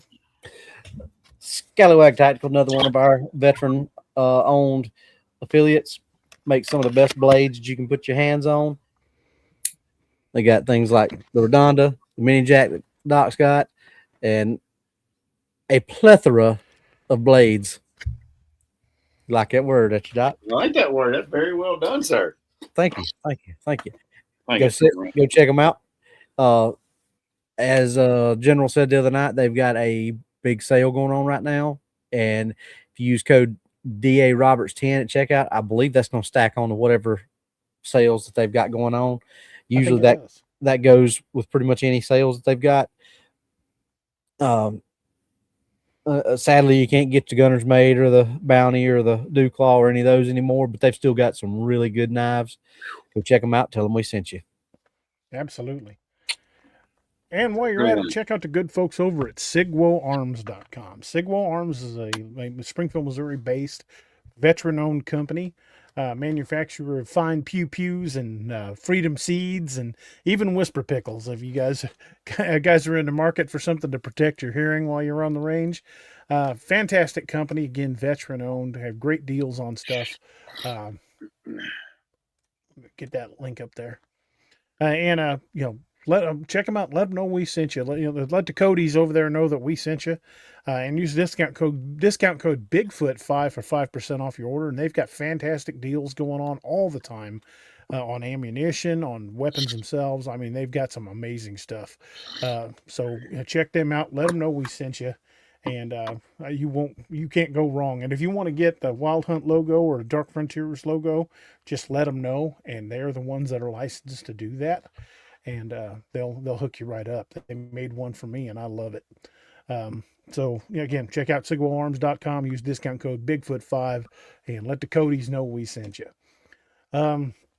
Boys, as we're still winding things down, I'm pretty happy to say that all year, every show, we have been proud to support the 22 A Day Foundation, the mission22.org, and the ODMP Officer Down Memorial page, because we lose. Well, okay, the news is they're saying it may be as low as 17 a day now, but 22 a day means 22 veterans a day were committing suicide, and that is 22 too many.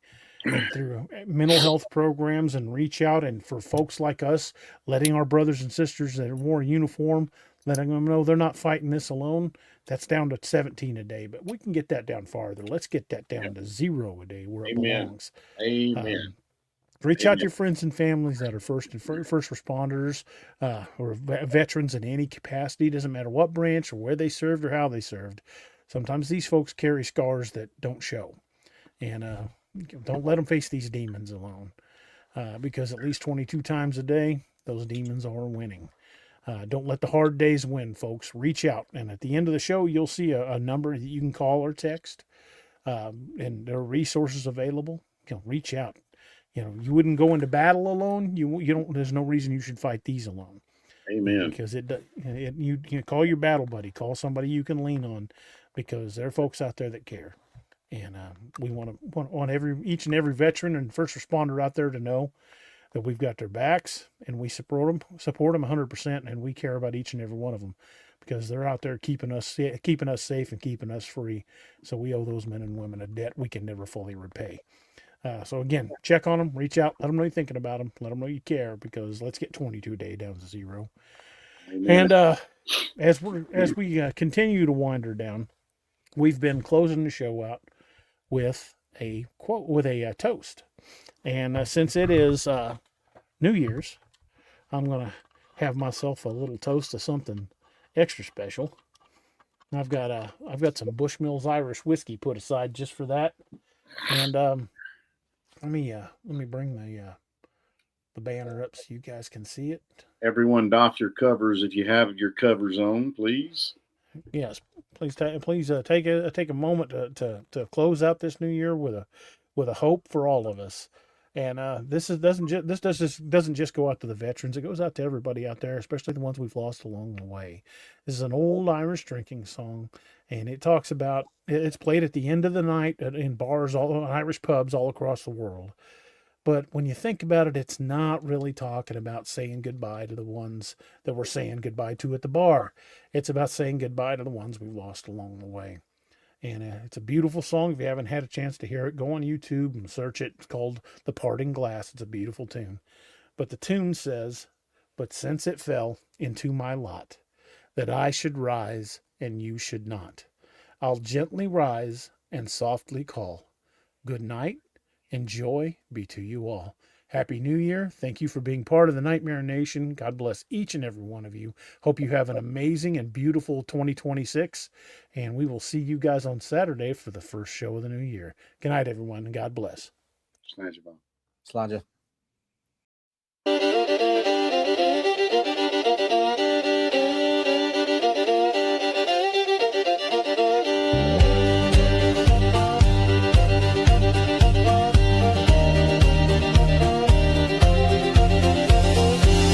Plains, the winds are howling, saloon doors swinging, shadows growling. 3 lawmen stand tough as rawhide. Yeah, Doc and DA, nothing can abide.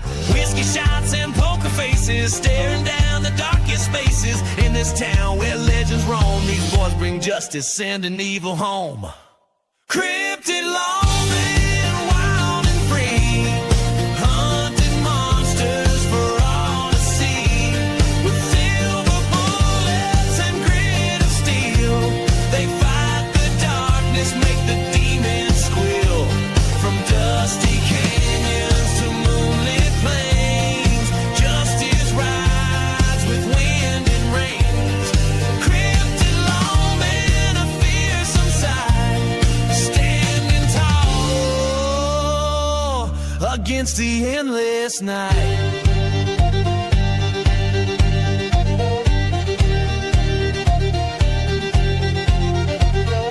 Jed's a howler, claws of steel, Doc's a biter, makes a devil real. But DA's a shifty one, a shape-shifting soul, can turn to anything, takes any form, takes control. Tonight the chupacabras come to town, sucking the life from all around. But these lawmen, they ain't afraid, they'll face the darkness unafraid. Cryptid lawmen, wild and free, hunting monsters for all to see. With silver bullets and grit of steel, they fight the darkness, make the demons squeal.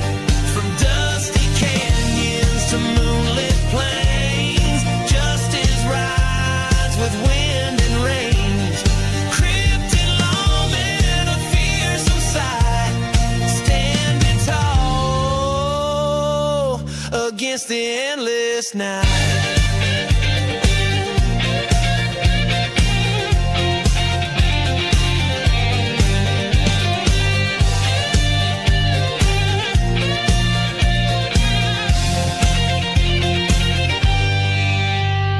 The full moon rises back when wings flap, the air grows cold, a chill and trap. But these lawmen, they're ready to fight underneath the pale moonlight. Jet and Doc transform with a howl. DA shifts, becomes a night owl. Together they stand a force so strong against the evil right in the road. Cryptid lawmen, wild and free, hunting monsters for all to see. With silver bullets and grit of steel, they fight the darkness, make the demons squeal. From dusty canyons to moonlit plains, justice rides with wind and rains. Cryptid lawmen, a fearsome sight, standing tall against the